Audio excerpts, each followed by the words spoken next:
સત્સંગની અંદર આવે. એટલે વનાસા કહે છે કે જો એ સત્સંગમાં તો ન આવે, પણ જો કોઈ વ્યક્તિ બીમાર હોય ને તો એને તપાસવા માટે જરૂર જાય. તો સ્વામી એને વિનંતી કરે કે ભાઈ તમે એક કામ કરો, તમારા પિતાને કહો કે ભાઈ સ્વામી છે ને બીમાર છે, તો તમે જરાક એને તપાસ કરવા માટે આવો, જરાક એની તપાસ કરી દો, દવા કંઈક કરી દો.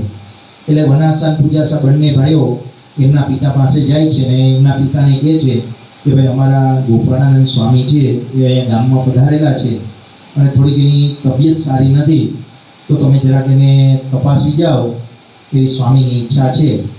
પોતે સ્વામીના સાધુના દર્શન કરવા માટે જતા જ નહીં, કારણ કે પોતે સ્વામીના કારણે નહોતા માનતા, પણ પોતે એક ડૉક્ટર તરીકે, પોતે એક વૈદ્ય તરીકે પોતાની ફરજ કે ભાઈ પોતાના દર્દીને દવા માટે જવું, એટલે પોતે દવા માટે જાય છે. અને તેઓ જાય છે, ગોપાળાનંદ સ્વામી છે આમ ખાટલા ઉપર સૂતા ઉપર હોય, ઢોલિયા ઉપર, અને ત્યાં જઈ અને સ્વામીની નાડી છે એ ગોપાળાનંદ સ્વામીની નાડી એ હાથમાં લે છે.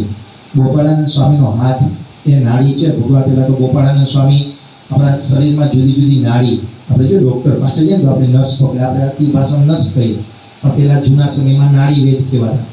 તો નાડી દેખાડે છે ગોપાળાનંદ સ્વામી કે ભાઈ આ જગ્યા પર એમની નાડી કાંડામાં દેખાડે, એટલે એ નાડી પકડે છે.